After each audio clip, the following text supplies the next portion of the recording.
Welcome back once again to the Science of CBD podcast brought to you by Twin Lab. We are here in a really exciting mini podcast series. I am honored to be with Carl Germano. Great to be back. Thank you.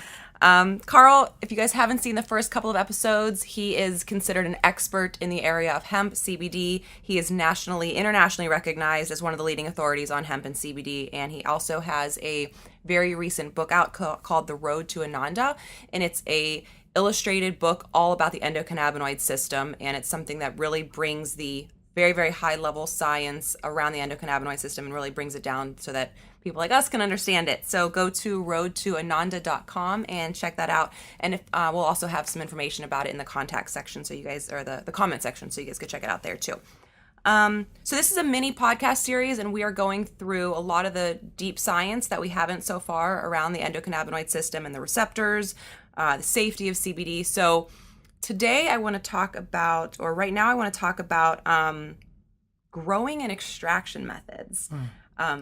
It's interesting. I have a lot of friends that are getting into the growing of hemp, and they're trying to ride this, CBD bandwagon. And I don't know, is that safe? Is that legal? What's happening with it? And I just, you see and you hear, you're checking Instagram and Facebook, and there's another new company that pops up, or a new growing facility, or a new hemp farm. So I'm sure you see this and have so much more experience with this than I do, but it's just from what I'm seeing, everyone wants to jump on the train. So what's happening with that? And then getting hemp from either Europe or the US, sort of what you see the differences there. But well, I hope people aren't jumping on the bandwagon just for CBD. As I had mentioned in previous programs, that there are about 100 different phytocannabinoids. Some of them even more important than CBD, or some equally as important synergistically, like CBG, cannabidiol. So again, we go back to the full spectrum material. For growing, I would only say that here in the United States, we've been in the dark ages for 70 years or more, since hemp was thrown into the definition of marijuana, put into the Controlled Substances Act, and we have not been able to grow it or commercialize it for many decades. Because of that, we look to countries that have been a lot more progressive, that have been growing this, and people have been consuming strains of hemp throughout Europe and other parts of the world. And so the people who are growing it here today, many of them in the marijuana business, are producing what I call Frankenstein strains. They're marrying marijuana seeds with hemp seeds to get greater yields of CBD, and we don't have any long history of human use. So I think at some point the government may issue some regulations as to using certified seeds, and there's many certified seeds in Europe. So I would hate to get into this USA versus Europe or the world issue. It's just a ridiculous and more of a marketing ploy by companies. It's all good, no matter what. It's just a safety issue. Are you using strains and seeds that have been used for human use for many years? And that's what one should be looking for.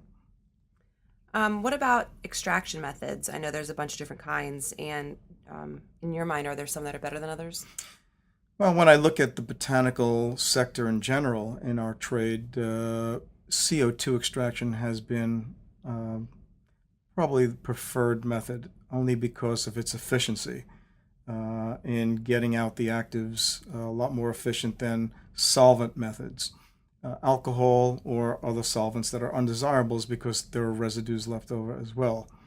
Nevertheless, I think most companies are now utilizing CO2 extraction, which is a clean method. You have no solvents at all. There are a small subsection of especially oncologists who want alcoholic extractions because of the profile that comes out of that for oncology applications. But I think you're going to look for CO2 extraction to be the preferred choice in the marketplace. Yeah, I think that's helpful. As I mentioned at the beginning of this podcast, we are seeing so many different brands and products pop up, and people that are kind of doing their own thing to to, even if you don't want to admit it, to jump on the bandwagon a little bit and cash in, right? But so in doing so, there's, us, again, laymen are, we have all these things thrown in our face about this extraction method or this, or growing this way, or, so it's like, who do we trust? What do we do? And, just knowing certain things to look for. So if it's looking for something like a CO2 extraction method, when you're searching the best, company that you feel comfortable buying from, it's good to have these little nuggets of information that we can look out for. Absolutely. And that's why this sector is where the dietary supplement industry was like 40 years ago. I mean, it's, especially in the U.S., it's kind of the wild, wild west.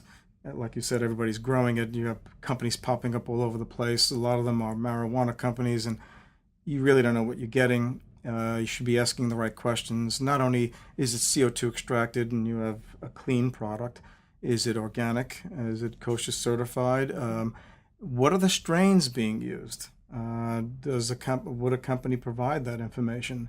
Do they have DNA analysis to show that they're pulling from industrial hemp and not these Frankenstein strains of marijuana married to hemp seeds? These are very important questions that they will probably get addressed by the government, because, again, we're in our beginning stages of really regulating this particular sector.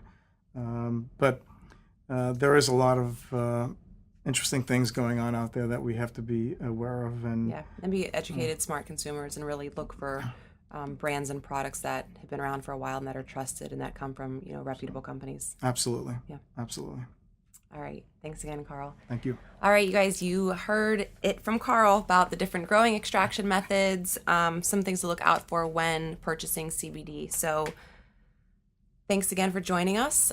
This is our mini podcast series, The Science of CBD. Check us out again at twinlabscbd.com. I'm your host, Suzanne Gatt, and we'll be back for more. Thanks.